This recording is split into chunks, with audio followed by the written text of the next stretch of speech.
So, what exactly is it that you do not do after having been dumped by a narcissist?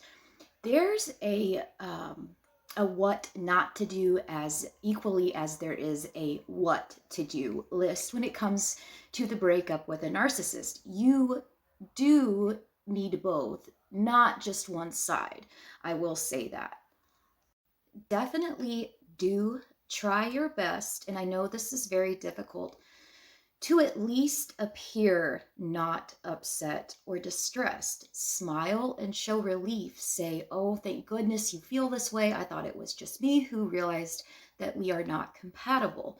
Not offering excuses nor accepting them from the narcissist or from yourself, recognizing bad behavior, unacceptable behavior, and responding accordingly to that behavior. Not believing that these people will change, because they will never change. Realizing that the actions driven by the subconscious mind, and as a result, their actions are driven mainly by their subconscious mind. And as a result, most people's behavioral patterns do not change absent serious interpersonal work, which takes introspection, something that the narcissist is notoriously incapable of.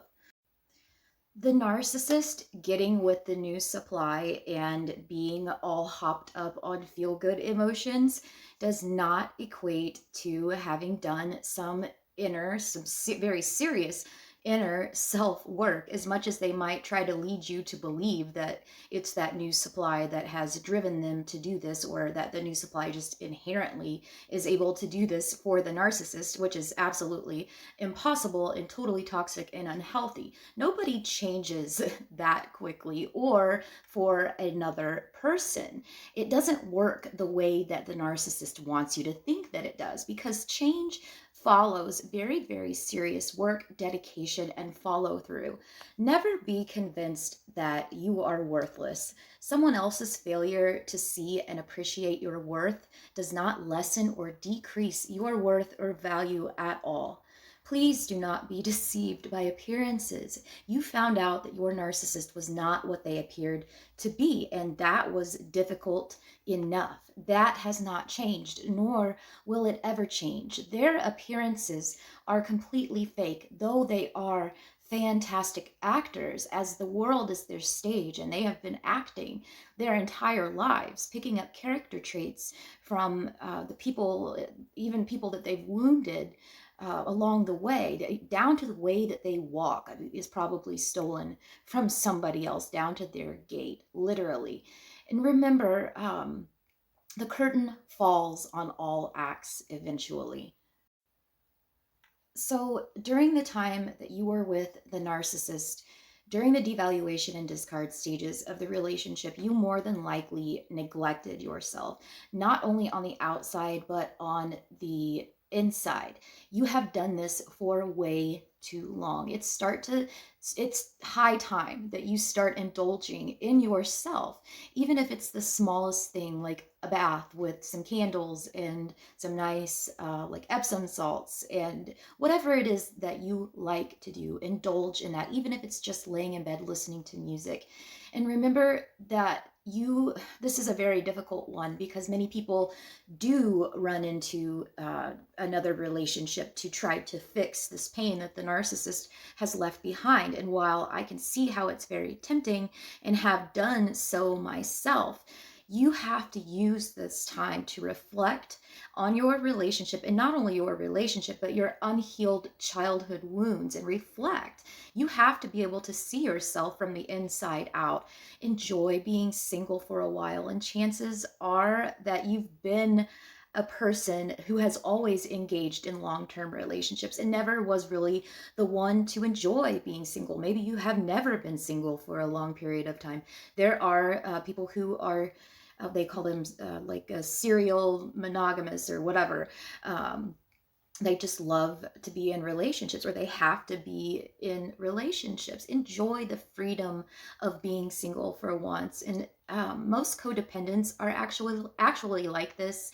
And though many codependents don't like to realize this, it is the absolute truth. Because of this, you never really learned how to casually date. You only learned how to dive all in all at once with every single ounce of what you are. And it's time to learn how to test those waters before taking the plunge. Learn how to enjoy dating without really committing to someone right now, right away.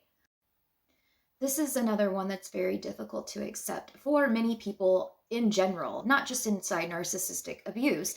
And that's the fact that bad things happen to good people. And that's just the way that reality works in this universe. Assholes exist, and they actually exist for a reason. You will see closer to the healing part of your journey through this narcissistic abuse recovery, and accepting that good things also happen to good people, especially when your thoughts are on those good things. You are what you believe you are. You become what you believe yourself to be. Learn what you can from this experience, because this is probably the biggest learning experience of your lifetime. One bad chapter is not enough to ruin it. This is not the end of your story. If anything, it's the beginning of your story. The end of that bad chapter leads to the new beginning, the greatest beginning of all. Please do not rush yourself. You are in grief. You are grieving, just as if somebody died. And you have to allow yourself that. You have to allow yourself that time to get through those 8 stages of the grief process. And you cannot show this to the narcissist. You have to put on a poker face if you have to be around that narcissist. You can't show it on social media, nothing. And during this time, when I was going through my really bad breakup with a narcissist, I deleted all social media and just kind of fell off the face of the earth. I didn't want to have anything to do with anybody, and it honestly did me more good than I would have ever imagined it. So please, this is another thing. People obsess over the would've, should've, could've constantly, especially after being with a narcissist. It is what it is, and you have to deal with that fact and move on, and don't show the narcissist. Do not seek revenge, because that is a huge temptation within our community. Put on your favorite survivor music. We all have it. Stuff that gets you fired up. Hit the gym with that music on. Go to the salon. Pull yourself together and realize that at this point, you're barely a shadow of the woman that you once were, and that you must, woman or man, that you once were, and that you have to go find that person, and you will become an even greater version of that person once this is all said and done.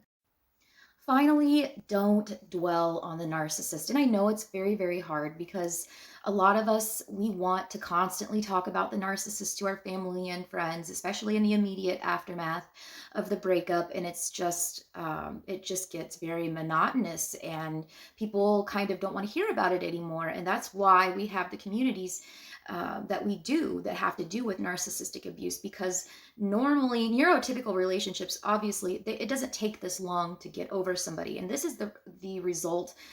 This reflects the traumatic bonding that happens within an abusive relationship, and a lot of people do not understand how that works, and that's okay. It's not their job to understand. Instead, I really would like to see you focusing on you, and I will do my best to focus on myself as I am still healing alongside all of you. You want your life to go, go, go, go. Pack your bags and take yourself there. It's your life. You have to live it for yourself. And one more thing, above all else, never go back.